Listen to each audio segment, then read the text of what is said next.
আমি নিশ্চয় ভাল পাইছোঁ। উচ্ছেদ আৰু হ'ব লাগে।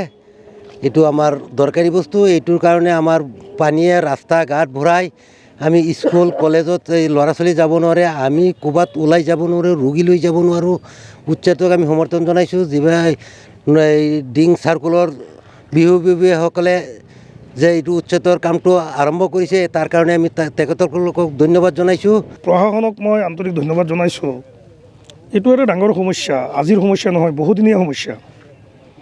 আৰু আপোনাৰ এই যে মাটিডোখৰ দেখিছে, ব্ৰিজখন যে আছে, এইটো আমাৰ ফেমিলিৰ মেডিপাট্টা মাটি, মৈৰাদজ নহয়, ৰৌমাৰী আৰু বেচামাৰীৰ মাটি। এইটো মৈৰাদজ পৰা নাই আচলতে, মাটিডোখৰ পৰিছে আমি যে থিয় হৈ আছোঁ, ৰৌমাৰী আৰু বেচামাৰী কিচামৰ মাটি। আপোনালোকে চাৰ্কল অফিচাৰ আছে, মণ্ডল আছে, সুধি চাব। এইটো মেডিপাট্টা মাটি, আমাৰ ফেমিলিৰ মাটি। আমি একমাত্ৰ পানী যোৱাৰ কাৰণেই এই ব্যৱস্থা তাহানি দি থৈ গ'ল মোৰ দেউতাহঁতে, ৰাইজৰ সুবিধাৰ কাৰণে। এইটো এটা মানে জ্বলন্ত এটা সঁচা কথা। গতিকে আমি ভাবিছোঁ যে এই সমস্যাটো চিৰদিনৰ কাৰণে সমাধান হ'ব লাগে।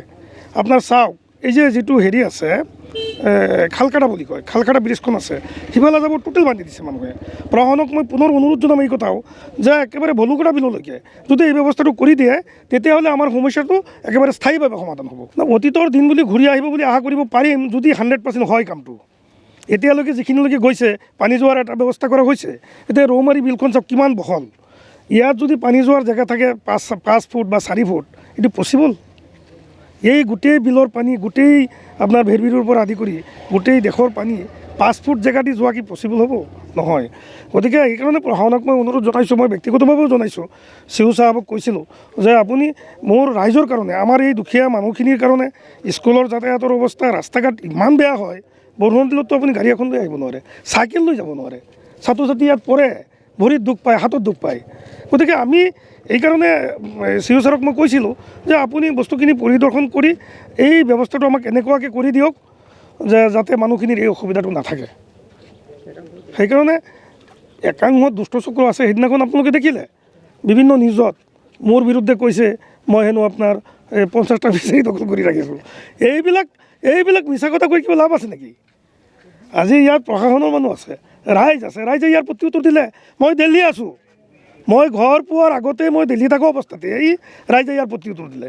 এই গোটাক্ষ মিছা কথা, আৰু যোনে কৈছে এইটো বেয়া কথা, নাপায়, ক'ব নাপায় এইবিলাক কথা, ইমান মিছা কথা ক'ব নাপায় নহয়। একাংশ দুষ্ট চক্ৰই এই যি উচ্ছেদ অভিযান বন্ধ কৰাৰ চেষ্টা কৰিছে।